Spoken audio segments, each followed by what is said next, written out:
ఈ ఉదయకాలపు వేళ వాక్యాన్ని వింటున్న మీకంతా నా హృదయపూర్వకమైన వందనాలు. దేవునికి స్తోత్రాలు. హల్లెలూయా. ముందుగా మీ అందరికీ ఈ 2026 నూతన సంవత్సరపు శుభాభివందనాలు. దేవుడు ఆయన ఉచితమైన కృపను బట్టి ఎందరికో లేని గొప్ప భాగ్యాన్ని దేవుడు మనకిచ్చి ఈ నూతన సంవత్సరాన్ని చూసే కృపను ఇచ్చాడు.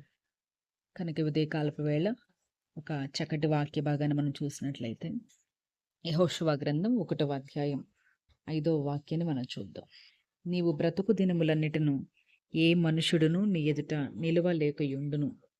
నేను మోషేకు తోడయుండినట్లు నీకును తోడయుందును. హల్లెలూయా. మరి మోషే పరిచారకుడైనటువంటి యెహోషువ తన యొక్క నాయకుడైనటువంటి మోషే చనిపోయిన వల్ల మోషే గారి యాత్ర ముగించుకొని ప్రభు సన్నిధికి వెళ్ళిపోయారు. మరి దాని తర్వాత ఆ యొక్క యాత్రను కొనసాగించడం కొరకు యెహోషువను దేవుడు ఏర్పాటు చేసుకున్నారు. ఆ సమయంలో తన నాయకుడైన మోషేని బట్టి మోషే లేనందున యెహోషువ భయపడుతున్న ఆ వేళ ప్రభు యెహోషువకి వాగ్దాన పూర్వకంగా దేవుడు దర్శించి బలపరిచినటువంటి చక్కటి వాక్య భాగం ఇది. మరి ఆ రోజున మోషే లేక యెహోషువ భయపడ్డాడు. ఒకవేళ ఈ సంవత్సర ప్రారంభపు ఈ మొదటి దినాన గత కాలపు భయాలు ఇంకా నిన్ను వెంటాడుతూ ఉంటే, గత కాలంలో గత సంవత్సరంలో ఎదురైన శోధనలను బట్టి, ఎదురైనటువంటి ఆటంకాలను బట్టి మరి ఈ సంవత్సరం ఎలా ఉండబోతుందని ఒకవేళ భయపడుతూ ఉంటే, ఉదయకాలాన ఆ రోజున యెహోషువను దేవుడు బలపరుస్తూ మాట చెప్పారు. ఉదయకాలాన ప్రభు ఈ మాటను బట్టి మనల్ని ధైర్యపరుస్తూ ఉన్నాడు నిన్ను. మరి దేవుడు అంటాడు కదా యెహోషువను చూసి, యెహోషువ ఏమాత్రము భయపడవద్దు, నిన్ను విడవను, ఎడబాయను, నిబ్బరం కలిగి నువ్వు ధైర్యంగా ఉండు. అంతేకాదు నీ ఎదుట ఏ శత్రువు ఏ మనుషుడు కూడా నీ ఎదుట నిలవలేకుండా ఉంటాడని గొప్ప ధైర్యాన్ని దేవుడు ఆ రోజున యెహోషువ కలుగు చేయడం జరిగింది. కనుక ఉదయకాలపు వేళ ఈ యొక్క వాగ్దానం నీ పట్ల నెరవేర్చాలి అని అంటే మరి యెహోషువకు ఖచ్చితంగా దేవుడు ఒక 3 విషయాలు అక్కడ తెలియజేయడం జరిగింది. మరి క్లుప్తంగా దాన్ని చూసినట్లయితే మొదటిగా ధర్మశాస్త్రాన్ని నువ్వు నమ్మకంగా ధ్యానించాలి, ధర్మశాస్త్ర ప్రకారంగా నువ్వు నడవాలని ఖండితంగా దేవుడు యెహోషువకి చెప్పడం జరిగింది. హల్లెలూయా. అంటే వాక్యాన్ని ధ్యానించే అనుభవం. మరి గత సంవత్సరం అంతా ఎంతమంది వాక్యాన్ని మరి బైబిల్ని ప్రత్యేకంగా ఎంతమంది చదివారో నాకు తెలియదు, కానీ ఈ నూతన సంవత్సరం ఒక తీర్మానం చేసుకుందాం. రోజులో మరి తప్పనిసరిగా చక్కగా దేవుని వాక్యాన్ని మరి ఒక మాటలో చెప్పాలంటే దినమును వాక్యంతో ప్రారంభిద్దాం. దినాన్ని ముగించినప్పుడు కూడా వాక్యం చదివి మనం రోజును ముగిద్దాం. ప్రతి సాయంకాలపు వేళ చక్కగా సామెతల గ్రంథంలో ఒక అధ్యాయాన్ని ఉదయం సమయం దొరికినప్పుడల్లా ఆదికాండం నుంచి చక్కగా బైబిల్ గ్రంథాన్ని ప్రారంభించండి. ఈరోజే ఆ మంచి కార్యాన్ని త్వరపెట్టి చేయండి. తప్పనిసరిగా ఈ సంవత్సరంలో తప్పనిసరిగా దేవుని వాక్యాన్ని చదవడం, ధ్యానించడం. ఎందుకంటే వాక్యమే దేవుడు, దేవుడే వాక్యం కనుక ప్రత్యేకంగా. ఎందుకంటే వాక్యాన్ని ఎప్పుడైతే మనం ధ్యానిస్తామో దేవుడు ఎవరో మనకు తెలుస్తుంది. దేవుని వద్దకు మనం వెళ్ళినప్పుడు మన సమస్యలకు ఒక పరిష్కారం. ఆ రోజున యెహోషువతో కూడా ఇదే దేవుడు సెలవిస్తూ, యెహోషువ నువ్వు ధర్మశాస్త్రం అంతటిని కూడా నువ్వు ధ్యానించాలి, వాక్యానుసారంగా జీవించాలని తెలియజేయడం జరిగింది. అలాగే మరొక మాట చెప్తాడు కదా, నువ్వు చాలా చాలా జాగ్రత్తగా నువ్వు ఉండాలి యెహోషువ అని తెలియజేయడం జరిగింది. అంటే మనం దేనిలో జాగ్రత్తగా ఉండాలని మనం చూసినట్లయితే ప్రత్యేకంగా మార్కు సువార్త 13:33లో ఒక చక్కటి మాట వ్రాయబడి ఉంది. మరి జాగ్రత్త పరుడి, మెలకుగా ఉండి ప్రార్థన చేయుడి. కనుక ఈ ఉదయకాలపు వేళ ప్రార్థనలో మనం జాగ్రత్తగా ఉండాలి. ఎందుకంటే బైబిల్ గ్రంథాలు మనం చూస్తాము, ప్రార్థన చాలా అవసరం. ఎందుకంటే మనం ఆరాధిస్తున్న యేసయ్య ఈ లోకంలో సశరీరుడుగా ఈ లోకంలో సంచరిస్తున్న దినాల్లో మరి ఆయన చాలా చీకటి ఉండగానే మరి కొండ ప్రాంతానికి వెళ్ళి, అరణ్య ప్రాంతానికి వెళ్ళి అక్కడ మోకరిల్లి ప్రార్థన చేసినట్లుగా మనం చూస్తాం. అలాగే బైబిల్లో ఇస్సాకును చూస్తాం, మరి ఆ వివాహ దినాన్ని కూడా పొలంలోనికి వెళ్ళి ధ్యానించినట్లుగా మనం చూస్తాం. అలాగే పేతురు భక్తుడు గొప్ప దైవజనుడై ఉండి కూడా సమయం దొరికినప్పుడల్లా ప్రార్థన చేసినట్లుగా. కొర్నేలి ఒక మంచి స్థితి కలిగిన వ్యక్తి, మంచి అతని కింద దాదాపు 100 మంది సైనికులు, ఒక గొప్ప శతాధిపతి ఉండి గెస్టెడ్ ర్యాంక్లో ఉండి కూడా కొర్నేలి ప్రాముఖ్యంగా మరి సమయం దొరికినప్పుడల్లా చక్కగా ఆయన ప్రార్థన చేసినట్లుగా మనం చూస్తాం. కనుక ఈ యొక్క సంవత్సరంలో ఒక చక్కటి తీర్మానం చేసుకుందాం.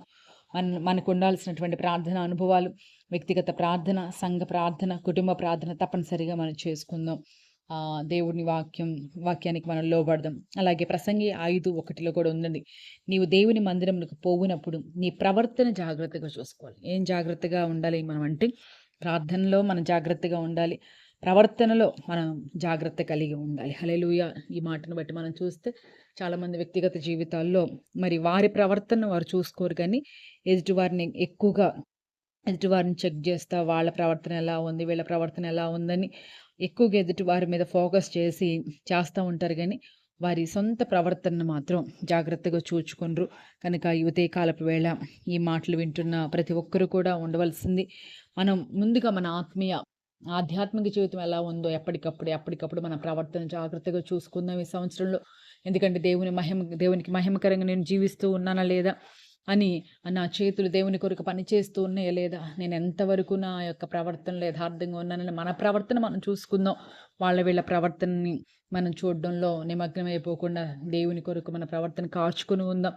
అలాగే చివరిగా యెహోషువతో దేవుడు అంటాడు కదా, నీవు నిబ్బరము కలిగి ధైర్యంగా ఉండు, జడియవద్దు అని ఖండితంగా చెప్తున్నాడు. మరి అంటే ఎవ్వరికి భయపడని అనుభవం, ఎవ్వరికి భయపడకూడదు. నీవు నాకు మరి దేవుని యందు భయభక్తులు కలిగి జీవించాలని, ప్రత్యేకంగా నీవు భయపడే అనుభవం నీలో ఉండకూడదని యెహోషువతో సెలవిస్తుండగా, మరి మనం చూసినట్లయితే మన ఇంట్లో ఏదైనా ఒక పెంపుడు కుక్క పిల్లని మనం పెంచుకుంటే, పొరపాటున అది ఎక్కడైనా తప్పిపోయి వీధిలోకి వెళ్తే, ఆ వీధిలో ఉన్న వీధి కుక్కలు కనుక తరిమిని అనుకోండి, తప్పనిసరిగా అది భయపడి పరిగెత్తుకుంటూ ఇంటికి చేరుకుంటుంది. అదే కుక్క పిల్ల, అది కుక్క కాదు, కుక్క పిల్ల అయినా సరే మరలా మన దగ్గరకు వచ్చినప్పుడు, యజమాని తన ప్రక్కన ఉన్నప్పుడు అది గట్టిగా మొరగడం ప్రారంభిస్తుంది. ఎందుకంటే దాన్ని బట్టి కాదు కానీ దానికి ధైర్యం తన యజమానుని బట్టి. ఎందుకంటే నేనేం చేయలేకపోయినా, నేను అసమర్థురాలనైనా నా యజమానుడు సమర్థుడని గొప్ప ధైర్యంతో పెద్దగా అరుస్తుంది. కాబట్టి గత సంవత్సరం అన్నింటికి మనం భయపడ్డాం. ప్రతిదానికి భయపడుతూ చిన్న వాటికి భయపడ్డాం. డాక్టర్లు ఇచ్చిన మెడికల్ రిపోర్ట్‌కి భయపడ్డాం. చిన్న రోగాలకి భయపడ్డాం. అలాగే కుటుంబ సమస్యలకు భయపడ్డాం. అలాగే మనుషుల మాటలకు భయపడ్డాం. ఆర్థిక ఇబ్బందులకు భయపడ్డాం. కానీ ఎవ్వరికి మనం భయపడకుండా ఈ నూతన సంవత్సరం ప్రత్యేకంగా దేవుని మీద ఆనుకుంది. ఎందుకంటే నీతిమంతుడు సింహం వలె ధైర్యంగా ఉంటాడని దేవుని లేఖనాలు సెలవిస్తూ ఉన్నాయి. అంతేకాదు బైబిల్ గ్రంథంలో దావీదు తన దేవుడిని బట్టి ధైర్యం తెచ్చుకున్నాడన్న వాక్యాన్ని కూడా మనం చూస్తూ ఉంటాం. కాబట్టి నీ ధైర్యానికి కారణం ఎవరవ్వాలంటే నీవు ఆరాధిస్తున్న దేవుడు. కనుక ఉదయకాలపు వేళ చక్కటి వాగ్దానాన్ని దేవుడు మనకి ఇచ్చున్నాడు. మరి నిబ్బరం కలిగి ధైర్యంగా ఉండు, ఏమాత్రం నువ్వు జడియవద్దని రోజున యెహోషువతో దేవుడు పలికిన అదే మాట ఈ సంవత్సర ప్రారంభపు దినాన్నే దేవుడు నీకు వాగ్దానం చేస్తూ ఉండగా, అందరూ కూడా చక్కగా ప్రార్థనలో ఏకీభవించి నాతో కూడా కలిసి ప్రార్థన చేయండి. తప్పనిసరిగా ఈ వాక్యాన్ని మన పట్ల దేవుడు నెరవేర్చునుగాక. పరిశుద్ధుడా, ప్రేమ స్వరూపి, నిత్య ఆశ్రయ దుర్గమ్మ, ఈ ఉదయకాలపు వేళ మీరు మాకు ఇచ్చినటువంటి శ్రేష్టమైన వాగ్దానాన్ని బట్టి మిమ్మల్ని స్తుతిస్తూ ఉన్నాము నాయన. ఈ సంవత్సర ప్రారంభంలోనే ఇదిగో నీవు నిబ్బరము కలిగి ధైర్యంగా ఉండు, జడియవద్దని, మోషేకు తోడయ్యున్నట్లుగా నేను నీకు తోడై ఉంటానని ప్రభా ఈ ఉదయకాలపు వేళ మీరు మాతో మాట్లాడారు. ఈ ప్రార్థనలు ఏకీభవించిన ప్రతి బిడ్డని జ్ఞాపకం చేసుకుని ప్రభా ఇదిగో తండ్రి, గత కాలపు అనుభవాలను బట్టి భయపడుతూ ఈ నూతన సంవత్సరాన్ని ప్రభా చూస్తూ ఈ సంవత్సరంలో ఏమి సంభవిస్తుందోనని కలవరపడుతున్న ప్రతి వారితో మీరు మాట్లాడారు నాయన. ఈ సంవత్సరం ఆది మొదలుకొని సంవత్సరాంతం వరకు నీ కన్ను దృష్టి నిలిపిన ఆయన నిశ్చయముగా ప్రతి వారికి మీరు తోడయుండి క్షేమాన్ని ఇవ్వండి. అంత మాత్రమే కాకుండా నాయన ఇదిగో నాయన మా యొక్క అయా వాక్యాన్ని ధ్యానించుటలోను, మా ప్రవర్తనని జాగ్రత్తగా చూచుకున్నట్లోను, ప్రార్థనలోను జాగ్రత్తగా ఉండాలని, నిబ్బరం కలిగి ధైర్యంగా విశ్వాసంతో మేము ఉండాలని ప్రభా ఎన్నో విషయాలు మీరు మాకు తెలియజేసి ఉండగా ఆ మాటలకు లోబడి వాక్యానుసారంగా జీవించడానికి శక్తిని ప్రతి బిడ్డకు దయచేయండి నాయన.